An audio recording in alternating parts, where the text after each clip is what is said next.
حضرت عائشہ کہتی ہیں کہ میں نے رسول اللہ صلی اللہ علیہ وسلم کو کسی نفل کی ادائیگی کے لیے، یعنی سنت بھی اصل میں نفل نماز ہے، ایک فرض ہوتی ہے ایک نفل، پہ جو آپ نے زیادہ تاکید سے پڑھی ان کو سنت قرار دے دیتے ہیں اور باقی جو کبھی کبھار پڑھی وہ نفل ہو جاتی. کسی نفل کی ادائیگی کے لیے اتنی جلدی کرتے نہیں دیکھا جتنی جلدی آپ نماز فجر سے پہلے 2 رکعتوں کے لیے کرتے تھے. جلدی پڑھتے نہیں تھے، یعنی اس کی ادائیگی کے لیے آپ فکر کرتے تھے. حضرت عائشہ ہی سے روایت ہے کہ نبی صلی اللہ علیہ وسلم نے طلوع فجر کے وقت 2 رکعت نماز، یعنی فرض کی بات ہے یہاں، آپ نے 2 رکعت نماز پڑھنے کی شان کے بارے میں فرمایا کہ ان کو پڑھنا میرے نزدیک ساری دنیا سے زیادہ محبوب ہے. آپ نے فرمایا جو آدمی عشاء اور فجر کی نمازوں میں آ سکتا ہے تو اس پر لازم ہے کہ وہ آئے، اگرچہ اسے گھسٹ کے کیوں نہ آنا پڑے، یعنی گھٹنوں کے بل یا پیٹھ کے بل گھسٹ گھسٹ کے ہی آنا پڑے تو بھی آئے، لیکن آئے ضرور. کیوں؟ اس لیے کہ جو شخص فجر کی نماز پڑھتا ہے وہ اللہ کی حفاظت میں آ جاتا ہے. رسول اللہ صلی اللہ علیہ وسلم نے فرمایا جس نے صبح کی نماز پڑھی پس وہ اللہ کے ذمے میں ہے، اللہ کی حفاظت میں ہے، اللہ کے ذمے ہو گیا. پس اللہ تم سے اپنی حفاظت کے بارے میں کسی چیز کا مطالبہ نہ کرے. کیا مطلب ہے اس کا؟ یعنی جو اللہ کے ذمے ہے اس پر کوئی ظلم نہ کرے اور ظلم کر کے اللہ کے سامنے جواب دہ نہ ہو، اس لیے کہ جس سے اللہ پوچھے گا، مطالبہ کرے گا، یقیناً اسے اپنی گرفت میں لے لے گا اور لے کر منہ کے بل جہنم میں پھینک دے گا.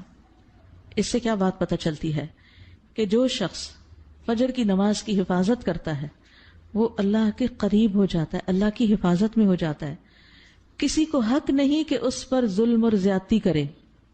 جو اس شخص پر زیادتی کرے گا جو فجر پڑھتا ہے تو وہ دراصل اس ذمے میں خیانت کر رہا ہے جس کو اللہ نے اپنے ذمے لیا ہے، اور پھر قیامت کے دن اللہ تعالیٰ ایسے شخص کو پکڑے گا. یعنی فجر پڑھنے والے کی عزت اور احترام لازم ہے، کیونکہ صرف مومن ہی اس کی پابندی کرتا ہے.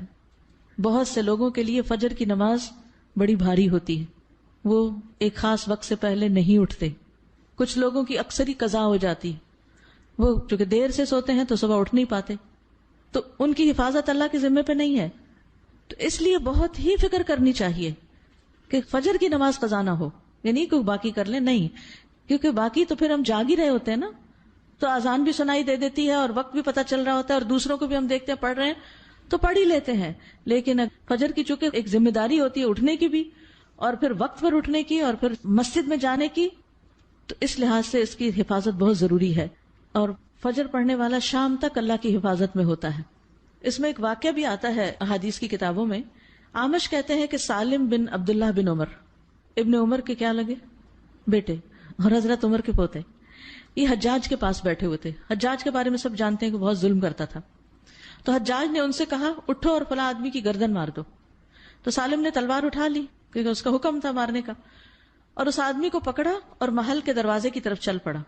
تو ان کے والد ابن عمر نے ان کو دیکھ لیا جب وہ اس آدمی کو باہر لے کے جا رہے تھے. تو انہوں نے کہا کہ کیا یہ واقعی ایسا کرنے جا رہا ہے؟ انہوں نے 2-3 بار یہ بات دہرائی. پھر باہر لا کر سالم نے اس سے پوچھا کیا تم نے فجر کی نماز پڑھی ہے؟ یعنی جس کو مارنے کا حکم تھا، کہا تم نے فجر کی نماز پڑھی ہے؟ اس نے کہا ہاں. سالم نے کہا پھر تم جس راستے سے جانا چاہتے ہو چلے جاؤ. اور وہ واپس آئے اور تلوار پھینک دی. حجاج نے ان سے پوچھا کیا تم نے اس کی گردن اڑا دی؟ انہوں نے جواب دیا نہیں. حجاج نے پوچھا کیوں؟ سالم نے جواب دیا میں نے اپنے والد کو یہ کہتے ہوئے سنا ہے کہ رسول اللہ صلی اللہ علیہ وسلم نے فرمایا جس نے فجر کی نماز ادا کی وہ اللہ کی حفاظت میں ہے یہاں تک کہ شام ہو جائے. تو ان کے والد نے ان سے کہا کہ سمجھدار رہو، میں نے تمہارا نام اسی لیے سالم رکھا کہ تم سلامت رہو، یعنی اللہ کے ذمے کے اندر خیانت نہ کرو. تو بہرحال اس سے یہ پتہ چلتا ہے کہ انسان سے بڑے بڑے حادثے، بڑی بڑی مصیبتیں ٹل جاتی ہیں جب وہ فجر کی نماز کی حفاظت کرتا ہے. اب تو الحمدللہ ہر شخص کے موبائل پر الارم ہوتا ہے اور موبائل ہر شخص کے سرہانے ہوتا ہے، تو کوئی بھی یہ نہیں کہہ سکتا کہ میں صبح نہیں اٹھ پایا. 1 نہیں 2 3 الارم لگا لیں، 5 منٹ کے وقفے پہ رکھ لیں اس کو، کیونکہ جو شخص یہ 2 نمازیں پڑھے گا، بخاری میں آتا ہے وہ جنت میں داخل ہوگا. ایک اور روایت میں آتا ہے وہ آدمی ہرگز دوزخ میں نہیں جائے گا جس نے سورج نکلنے سے پہلے اور سورج کے غروب ہونے سے پہلے نماز پڑھی، یعنی فجر اور عصر کی. اور پھر آپ نے فرمایا ان نمازوں میں سستی نہ کرو اگر تم اللہ کا دیدار کرنا چاہتے ہو، اس طرح کہ جیسے تم 14ویں کے چاند کو دیکھتے ہو اور تمہیں کوئی دھکم پیل کا بھی واسطہ نہیں پڑے گا. یعنی جو ان نمازوں کی حفاظت کرتا ہے وہ اللہ کے دیدار کے قابل ہوگا. اور پھر بعض اوقات لوگ رات قیام کرتے رہتے ہیں، آخر سے میں سو کے فجر قضا کر دیتے ہیں. کیا ہے تہجد کے لیے اٹھے تھے، وہ آنکھ نہیں پھر کھلی فجر کے لیے. تو یہ نہیں ہونا چاہیے. عمر رضی اللہ عنہ کہتے ہیں میں صبح کی نماز با جماعت پڑھوں یہ مجھے اس سے زیادہ محبوب ہے کہ میں ساری رات قیام کروں.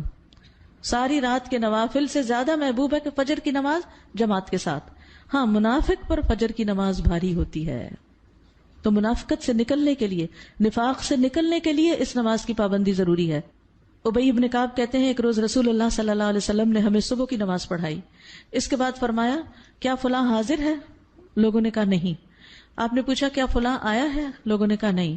آپ نے فرمایا بلا شبہ یہ دو نمازیں منافقوں پر سب سے بھاری ہیں، سب نمازوں سے زیادہ بھاری، یعنی فجر اور عشاء. اور اگر تمہیں معلوم ہو کہ ان میں کیا کچھ اجر و ثواب ہے تو تم ان میں ضرور آؤ، خواہ گھٹنوں کے بل ہی کیوں نہ آنا پڑے. تو اس لیے خود بھی اور اپنے گھر والوں کو بھی، اپنے بچوں کو بھی اس کا پابند کریں. سبحانک اللہم و بحمدک اشہد ان لا الہ الا انت استغفرک.